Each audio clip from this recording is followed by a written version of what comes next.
High. Man.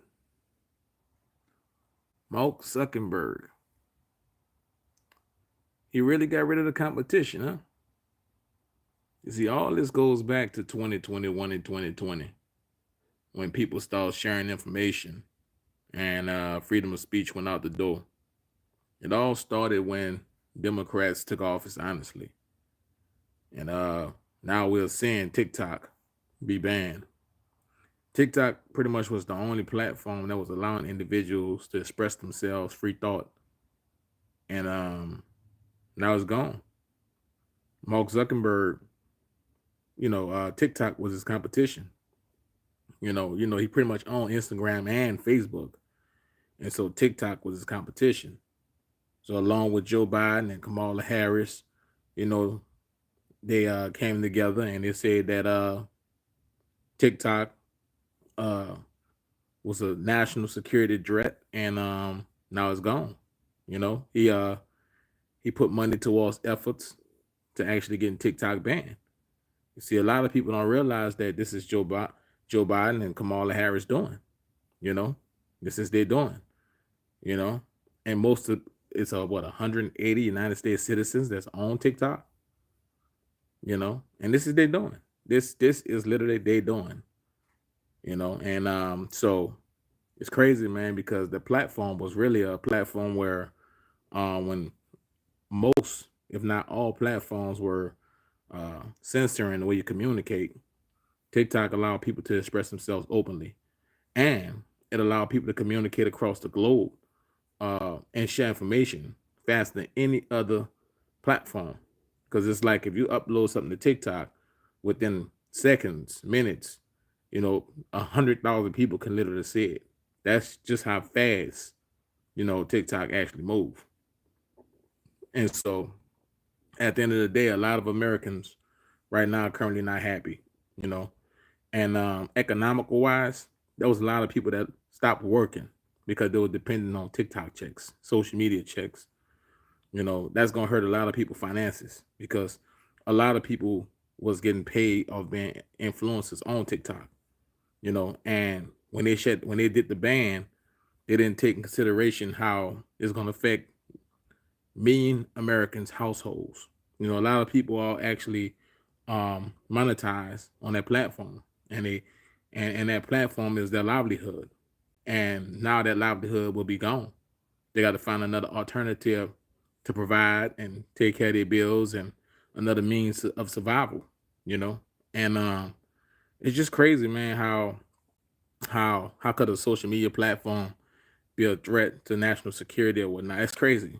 That's crazy. It's crazy how could that be? When you got individuals coming across the borders and open borders and all those types of things, and you got people in California right now who's homeless.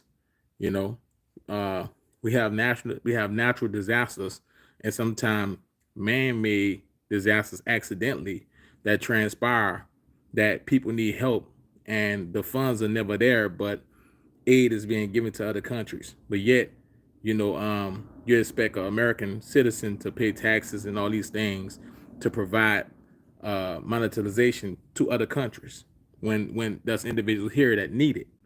You know, it's just crazy, man. How that platform was a platform that people really truly communicate with one another quickly, and the information shared quickly.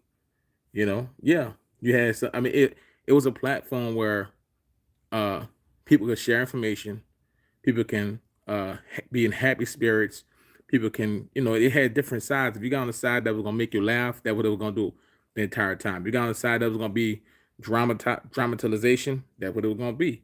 Mystery solving, that's what it was gonna be. But at the same time though, information shared quickly. You get information what's going on in Europe, snap of a finger. You get information what's going on in California, New York, Chicago, snap of a finger. Now that's taken. That's taken.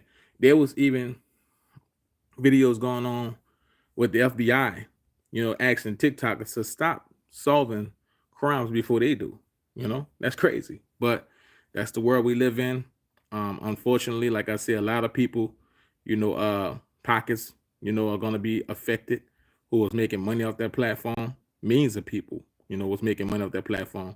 And I think that's the underlying issue where a lot of people had dropped out of the workforce and they started making money on the internet. So I think that's the underlying issue where when Joe Biden was making a statement about he want people to go back to work, I think that he felt like TikTok was an easy lane for people to make dollars, and he need people physically back in the labor pool working. And so I think that had played a huge part in the ban also. And I mean, you got to read between the lines. Democrat Party, they talk about freedom of speech and they talk about this, that, and the third, but they were the ones that mandated vaccinations. They were the ones that censored social media platforms. They were the ones that did all these different things. And so, when it came time for the election, they wonder why they lost the popularity vote. That's the reason why, because your actions fail the people. People select you, or rather elect you to put you in position to be the commander in chief for what they want to happen or what they want change of, and you failed the people, and people woke up to that. And it's crazy how a lot of these things that's transpiring in the world, it transpired under their watch. It started under their watch.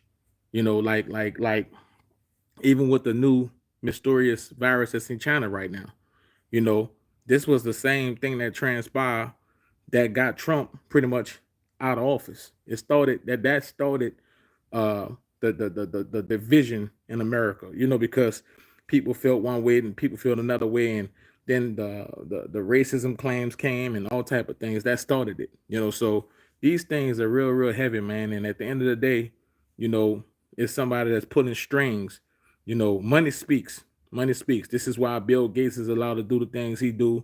Mark Zuckerberg allowed to do the things he do. Elon Musk allowed to do the things he do, because money talks. And at the end of the day, you know, you got this use your common sense when it come down to it. But it really tripped me out how economical it's going to affect so many people, because so many people depending on that platform. I mean, they were selling merchandise, from vendors getting commission, and the merchandise was cheap. It was rather cheap. It was almost like as if you was paying, pennies on the dollar for what you was trying to buy, rather than going to the store and getting upcharged times 10 or times 20 for the actual cost of that merchandise that you wanted.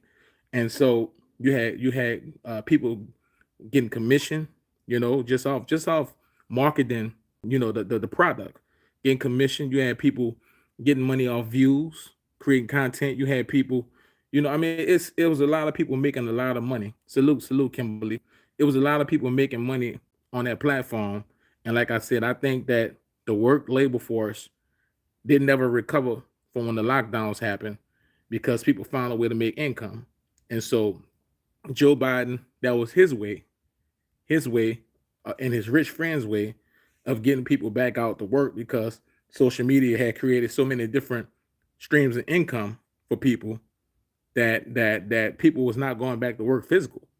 People found ways to make money with their phone. People found ways to make money in the comfort of their home. People found ways to make money while they're on vacation. There was some people who was taking vacations, and the vacations was actually their business, because they were travel bloggers and travel vloggers.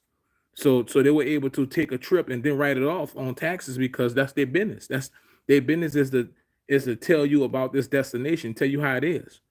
And so at the end of the day, you know, they took it from people. They took that. This is gonna have an economical impact, because social media created a lot of, it was giving people a lot of extra money.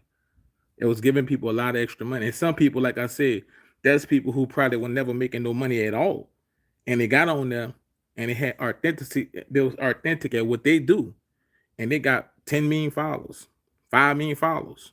Every time they drop a video, it was doing a million some views. That's money. They was making money.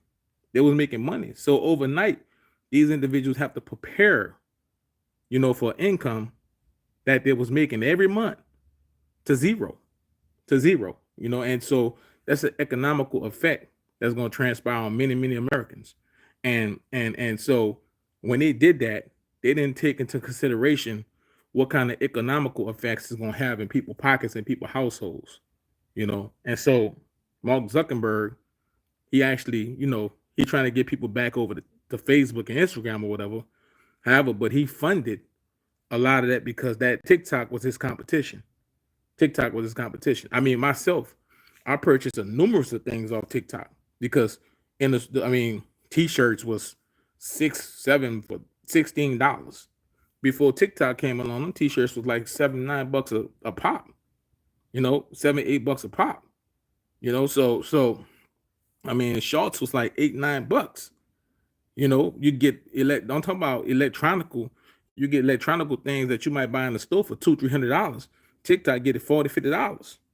So that was an avenue for the consumer and the person who was marketing the product and the business. You see, so it's a lot of people gonna be affected by that money, that was people was making, that money, that the business was saving people. It's gonna affect a lot of people, and all this because they say there was a national security threat. A national security threat. When you got drones and shit flying over people's houses every single damn day, every week, and you can't tell a person what it is. You got to make it make sense. Something where people talking about religion, people talking about the history of America, people talking about the history of Africa, the history of Europe, where the land where Jesus Christ walked. People talking about, just all types of things, man. Which is actually freedom of speech. It's freedom of speech. And so at the end of the day, that means that everything that you see on TV, everything the news report, every movie you watch, that could be a national threat too, because literally these movies, seem like some of these things come to fruition. It's like it's planned.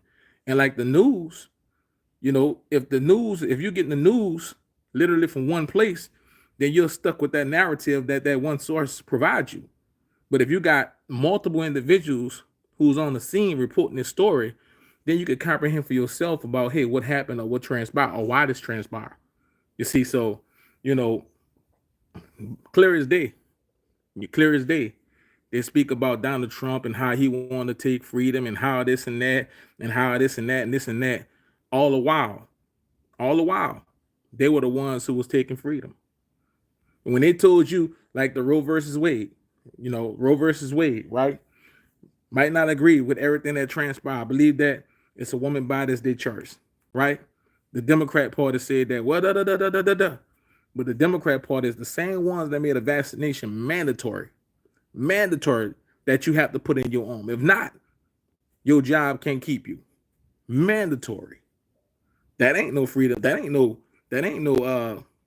wasn't no coincidence.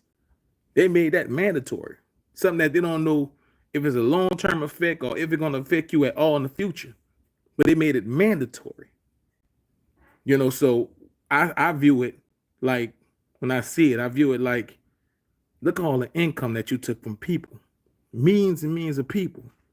There's some people out there who had made a living off marketing clothes on TikTok, off marketing electronics, off marketing merchandise in general. Made an income to pay their bills. A good income to pay their bills. A good following to pay their bills. Now what they're supposed to do. But they're supposed to get on TikTok, tell people to come follow them on YouTube, tell people to come follow them over here, over there. You know what I mean? So it's crazy, guys. It's crazy. But salute, like I said, thank everyone for rocking with the channel. And I truly, truly appreciate everybody who rock with me. But to all the TikTokers out there, stay prayed up, and especially to the ones who depended on that as a revenue source, stay prayed up and just understand that God always opened up other doors. Salute.